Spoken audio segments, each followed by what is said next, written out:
Science డేను ప్రతి సంవత్సరం ఫిబ్రవరి 28వ తేదీన జరుపుకుంటాం. రామన్ ఎఫెక్ట్ను సివి రామన్ కనుగొన్నది 28 ఫిబ్రవరి 1928. అందువల్ల ఆ తేదీని జ్ఞాపకార్థంగా జాతీయ సైన్స్ డేను జరుపుకుంటాం. భూమిపై ప్రతి ఒక్కరి జీవితంలో సైన్స్ ముఖ్యమైనది. మన జీవితంలో సైన్స్ యొక్క ప్రాముఖ్యత గురించి అవగాహన పెంచుకోవడానికి, మన జీవితాలను సరళతరం చేయడానికి అహర్నిశలు శాస్త్రవేత్తలు చేస్తున్న ప్రయత్నాలను గుర్తించడానికి ప్రతి సంవత్సరం జాతీయ సైన్స్ దినోత్సవం జరుపుకుంటాం. సివి రామన్ పూర్తి పేరు చంద్రశేఖర వెంకటరామన్.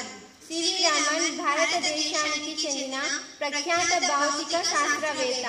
ఆయన రామన్ ఎఫెక్ట్ను కనుగొన్న రోజును జాతీయ సైన్స్ దినోత్సవంగా జరుపుకుంటాం.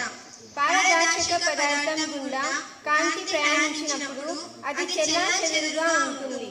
ఇది తరంగ ధైర్యం మరియు శక్తిలో మార్పులకు దారితీస్తుంది. దీనినే రామన్ ఎఫెక్ట్ అంటారు.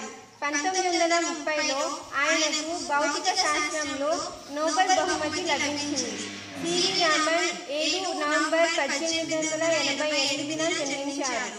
21వ తేదీ నవంబర్ను 1970లో మరణించారు. అందరికీ ధన్యవాదాలు.